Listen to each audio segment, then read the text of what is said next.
Thank you for tuning in and checking out Unlucky, a memoir. My name is Kat. Everyone has a story.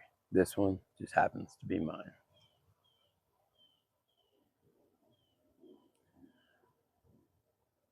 So I left off last week with my first incarceration. And with some serious charges hanging over my head and being my first time really in trouble as an adult as far as looking at something serious, I was nervous, didn't know what to do. They came to me at pretrial and offered me a chance to go to an inpatient rehabilitation facility. And I jumped at the opportunity just to get out of jail at that time. I'd been in there about 3 months at that point. So they offered me to go to this facility. It's in Allentown, which is right where I used to go and get high and hang out. So I had trepidation about that.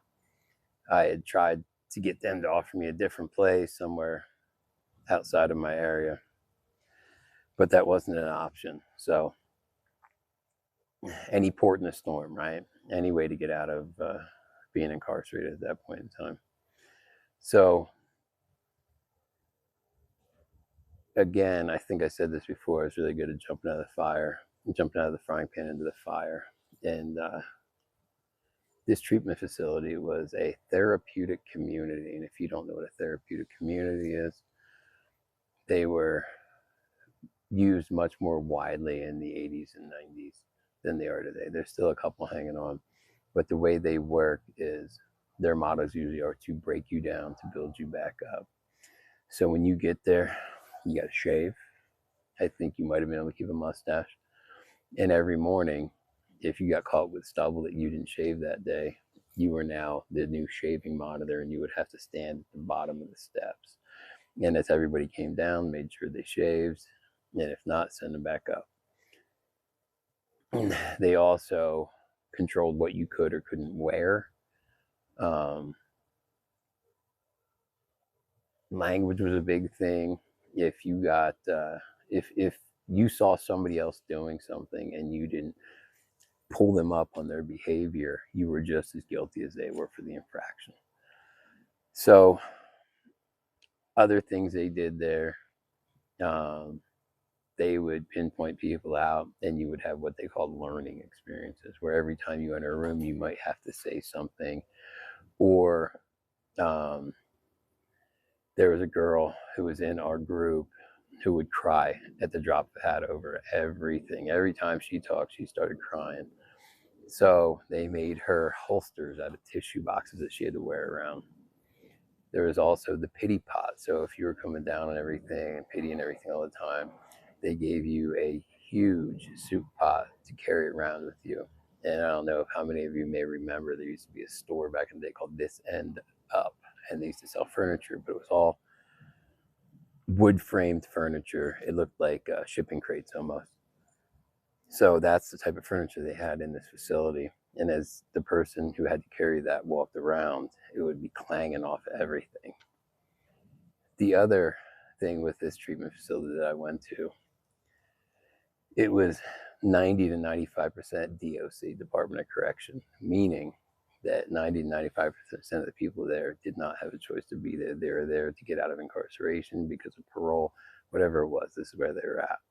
So the facility had a little bit more control over people because they knew at any point in time they could call the PO and have them picked up.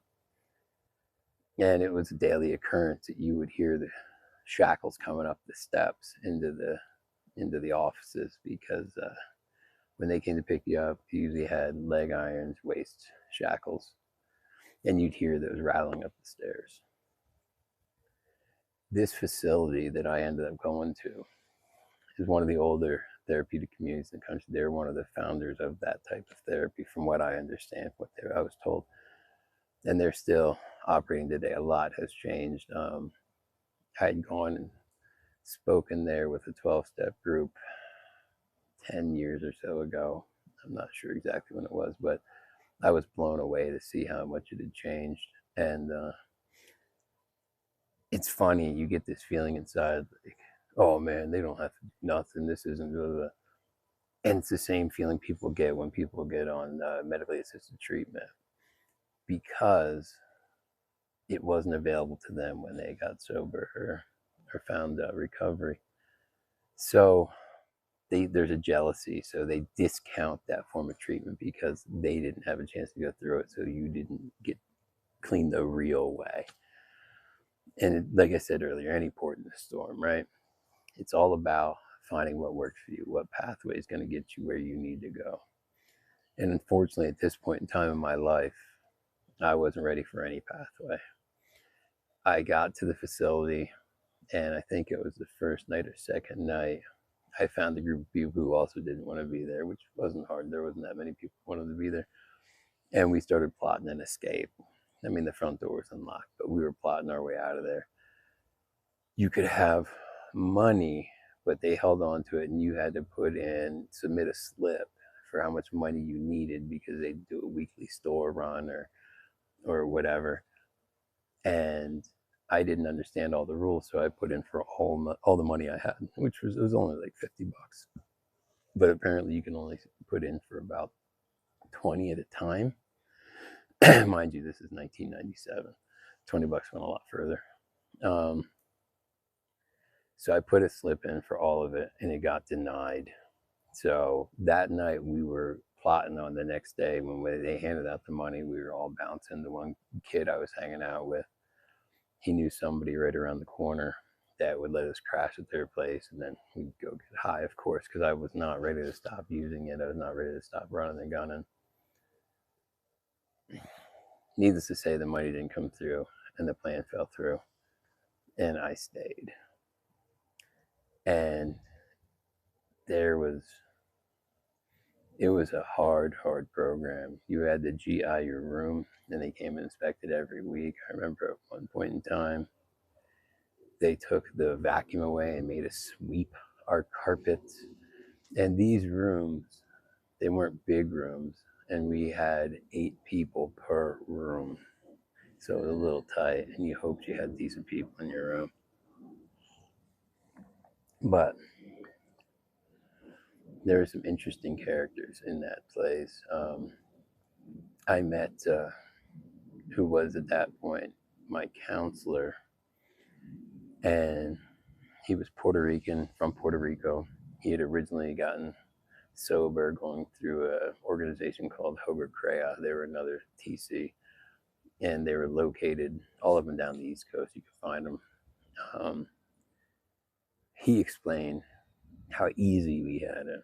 He talked about how when he went through in Puerto Rico, they would pour pig slop on you. They would degrade you pretty roughly.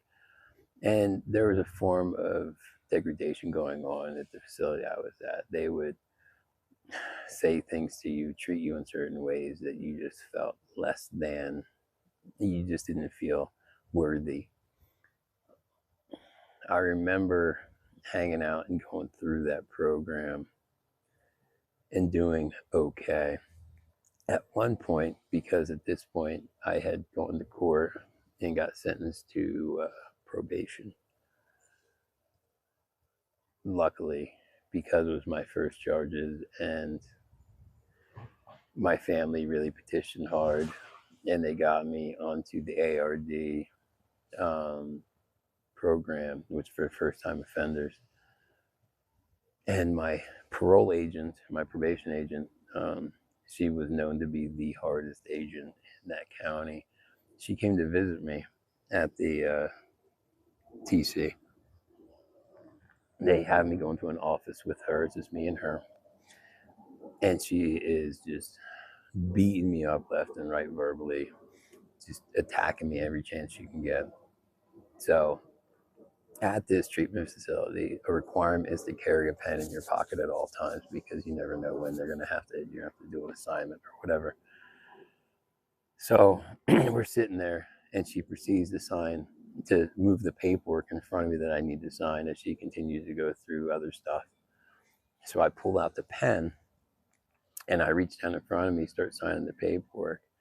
This is when she glares at me and says, "You do understand I am licensed to carry a firearm. If you ever reach in your pocket in front of me again, I will effing shoot you."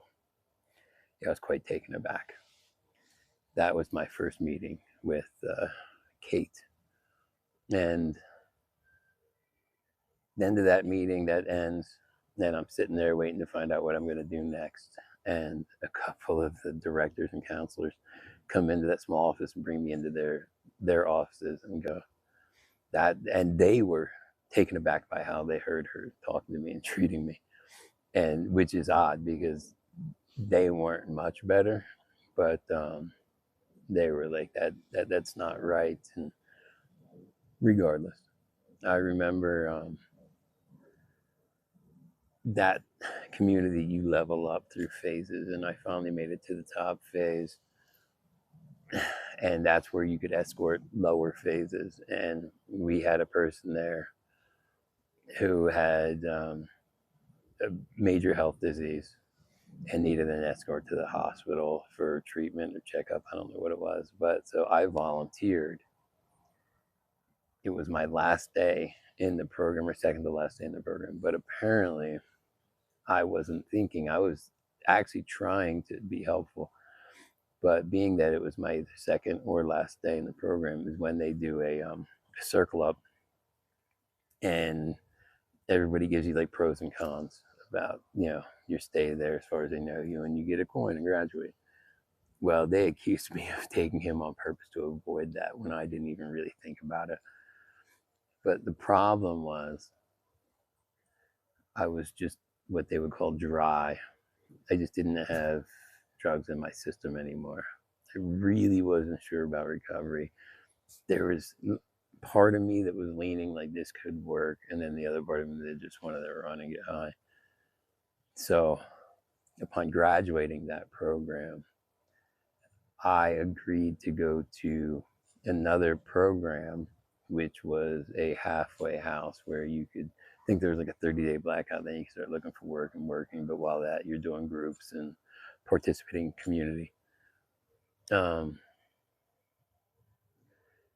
Mostly because I knew if I didn't go somewhere else with supervision, I was going to go back out and get high. That was still really strong in me. So I left there and headed over to the next facility. But with that, I'm going to leave you off at the end of that part of my saga. I really appreciate all you for tagging along on this journey with me and listening to my story. If you have any questions or any ideas of what you'd want to know, parts of my story, please feel free to leave them in the comments. Again, subscribe, share, like, all those YouTube things. And with that, I'll catch you next week.